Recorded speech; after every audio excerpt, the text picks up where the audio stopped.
Most people assume honey is just honey, a natural, ancient, and simple product you grab off the shelf and pour into your tea. But the truth is less sweet. A surprising amount of honey in American supermarkets isn't really honey at all, but sugar syrup in disguise.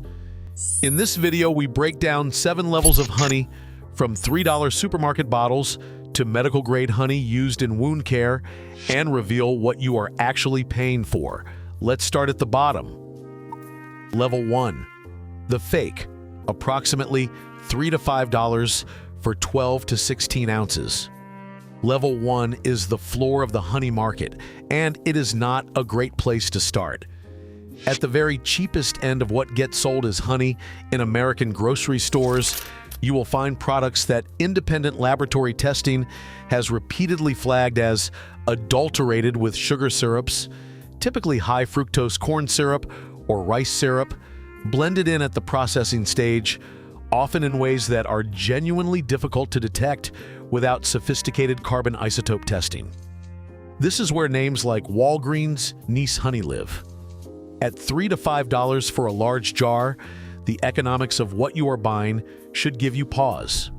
Genuine honey, produced by actual bees, costs money to harvest, extract, and pack. When a store brand product at a pharmacy chain hits that price point, the question you should be asking is, what exactly am I paying for here? Here is what most people do not know about this tier. It does not always look suspicious. The label says pure honey. The color looks right. It pours the way honey pours. But what you are often consuming metabolically is functionally identical to adding 2 spoonfuls of table sugar to your drink. Your body processes it the same way. There is no meaningful enzymatic activity. There are no meaningful antioxidants. It is cheap sugar with better public relations. A 2023 investigation by a major food testing laboratory found that a significant percentage of ultra-cheap imported honey samples tested in the United States contained markers consistent with adulteration. The FDA has import alerts on specific countries and suppliers, but with billions of pounds of honey consumed in the United States annually and labeling requirements that are easy to obscure, enforcement is an ongoing battle.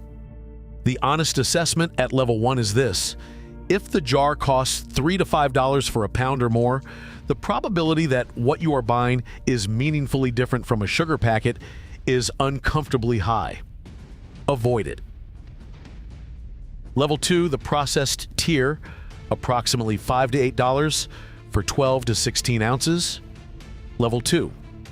Still cheap, still problematic, but for a different reason.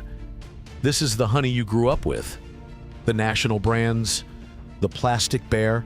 It also includes some of the most recognized store brand names in America: Walmart's Great Value Honey, Kroger's house brand Clover Honey, and Publix Honey, all sitting comfortably in this tier. These are technically real products. They pass the legal definition of honey, but they have been heated hard and ultra-filtered to the point where almost everything biologically interesting about honey has been removed or destroyed. Here is what the marketing will not tell you. The ultrafiltration process used at this level removes almost all pollen from the honey. That sounds like a cosmetic detail. It is not. Pollen is the primary forensic tool used to trace honey back to its geographic origin. A landmark investigation by Food Safety News found that over 75% of honey sold in U.S. grocery stores at this tier contain no detectable pollen whatsoever. No pollen means no origin traceability. Any contamination at the source, pesticide residue, antibiotic residue from hive treatments banned in the U.S. but used elsewhere, becomes essentially undetectable. The heavy heating separately destroys the natural enzymes in honey. Diastase invertase. These are the compounds that make raw honey functionally distinct from sugar water. At level 2, they are largely gone. Why do producers do this? To prevent crystallization, which looks unappealing on a supermarket shelf, and to extend shelf life as far as possible. Great value. Kroger Clover, Publix. These products are optimized for retail logistics and margin, not for the person consuming them. They need to sit on a shelf for 18 months and still look perfect. That requirement drives every processing decision. At level 2, you are paying for a shelf-stable, pollen-free, enzyme-depleted amber liquid. It is legal. It is the most commonly purchased honey in America. It is also, in any meaningful nutritional sense, just sugar. Level 3, the standard blend, approximately $7 to $12 for 12 to 16 ounces. Level 3, the middle of the grocery aisle, the label says 100% pure honey. Maybe it mentions wildflower or clover.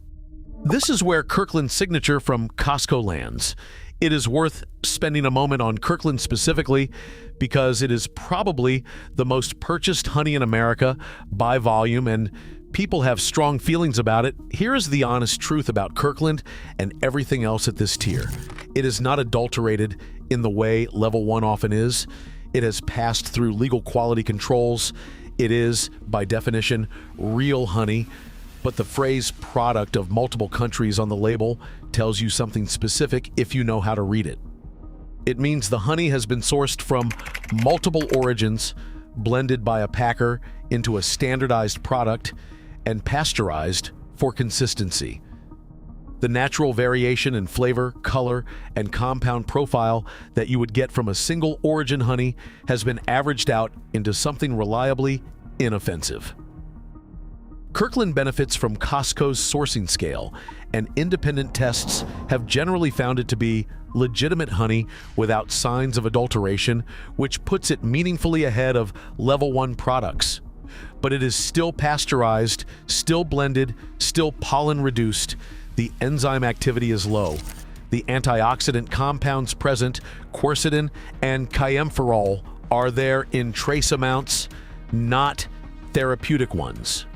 The mistake most people make at Level 3 is assuming that pasteurized for safety means raw honey is dangerous. It is not. The pasteurization is done for shelf life and consistency. You are paying for industrial standardization. Kirkland is fine. It is a reliable, honest product at a fair price. It is not honey in its most meaningful form, but it is not a scam either. That is the honest assessment. Level 4. Monofloral supermarket honey, approximately $10 to $18 for 12 ounces. This is where Target's Good and Gather line and the better end of the Whole Foods 365 range start to appear, and this tier is worth paying attention to because it represents the first point at which a mainstream retailer is selling you something with a genuine identity. Monofloral honey is honey where the bees foraged predominantly from a single plant species. Orange blossom from Florida or California. Clover from the northern plains. Tupelo from the river swamps of the Florida Panhandle. Buckwheat from the Northeast.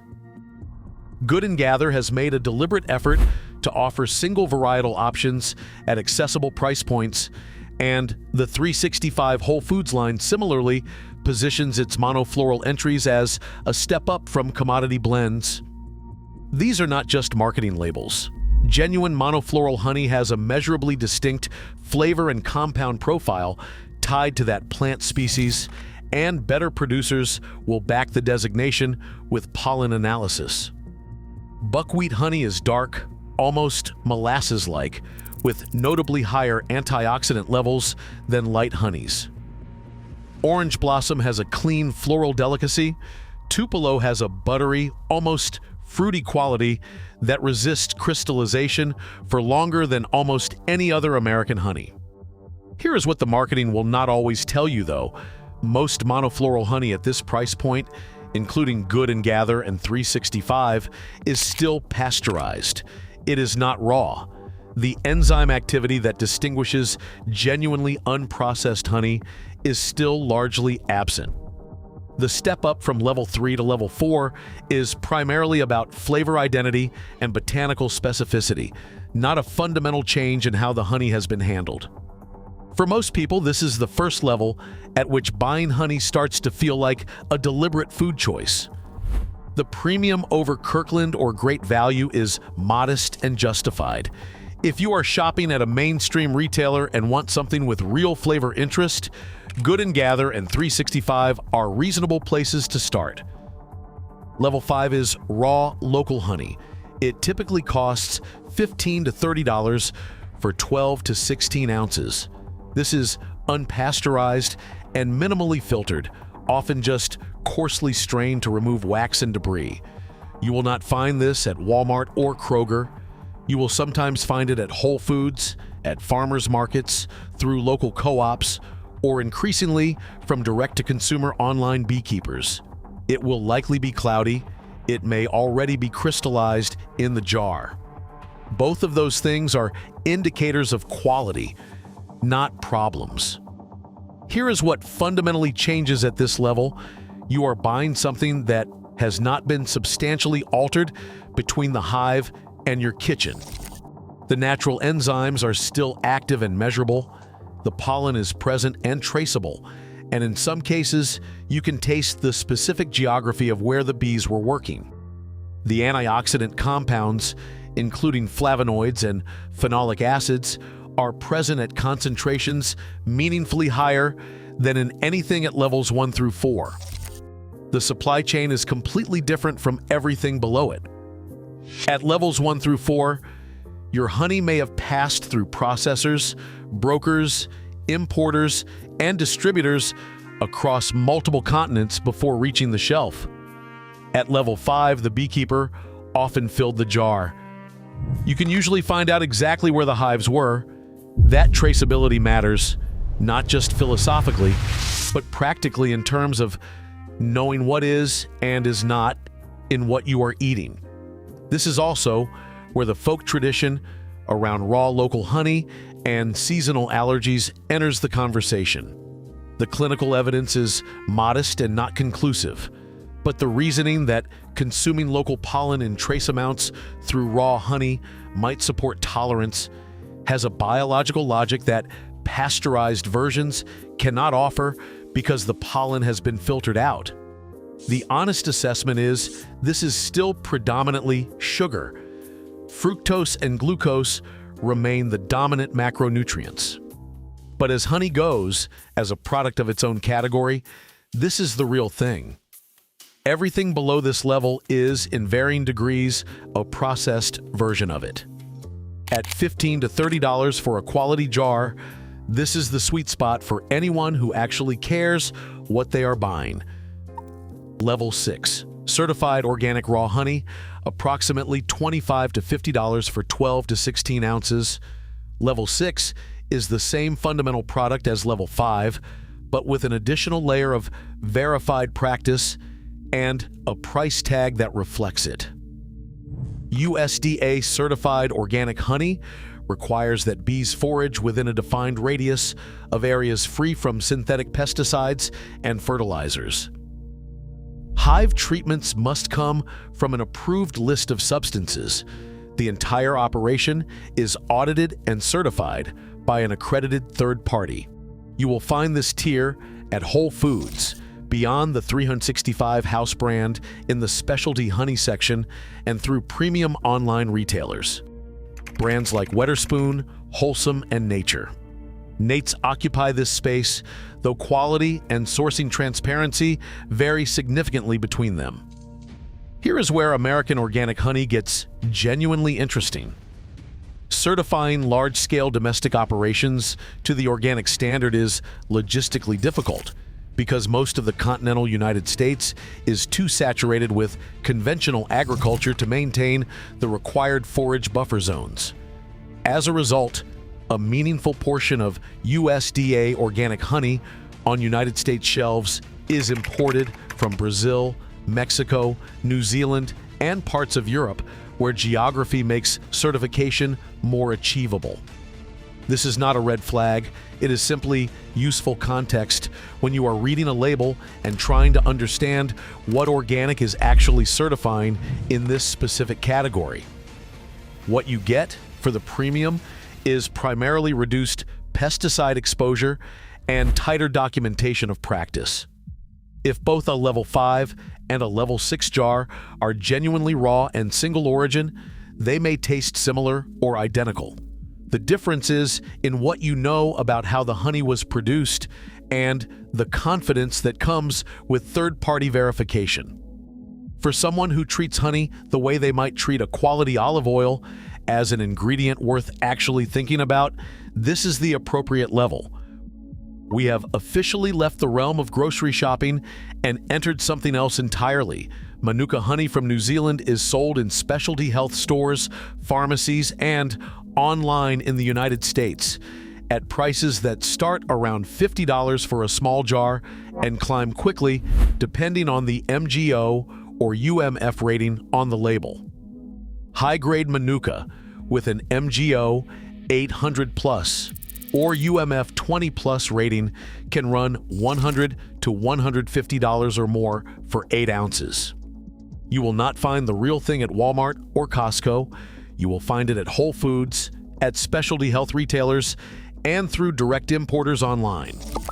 Wetherspoon and Comvita are the 2 most widely distributed brands at retail in the United States, and both publish third-party MGO testing, which matters at this price point. Here is what makes this product genuinely different from everything else on this list. Methyl glyoxal. MGO is the bioactive compound responsible for Manuka's antibacterial properties, and it is present in concentrations many multiples higher than in any other honey on Earth. This is not marketing. It is well-documented biochemistry. At high MGO ratings, clinical research has demonstrated measurable efficacy in wound care applications. Manuka is used in Food and Drug Administration cleared medical-grade wound dressings. The antibacterial activity is real, peer-reviewed, and not trivial. Here is the uncomfortable truth about this tier, though. If you are stirring it into your morning oatmeal, you are paying a very significant premium for a use case that does not particularly require it. The therapeutic properties of Manuka are most meaningful in targeted, often topical or clinical applications. As a breakfast sweetener, the Great Value Bear bottle and the $120 Manuka jar will both raise your blood glucose in broadly similar ways. You are paying for bioactive compounds that, at normal culinary use, you are largely metabolizing past their point of therapeutic relevance. There is also a supply integrity problem worth knowing about. New Zealand produces a finite amount of genuine high-grade Manuka. Global demand now substantially exceeds what that supply can support. Independent testing has found meaningful rates of misrepresentation in the Manuka market, with products labeled at higher MGO ratings than they actually contain. If you are spending at this level, buy from a brand with transparent, independently verified MGO documentation. Comvita and Wetherspoon both provide this. If a brand at this price cannot show you third-party testing, that is a reason to walk away. At level 7, you are buying genuine bioactivity and extreme specificity. Whether that is worth $100 plus per pound depends entirely on what you intend to do with it. If you're finding this useful, subscribe. I break down supermarket categories like this every video, and I explain what you're actually paying for level by level. Let me know in the comments which category you'd like to see next.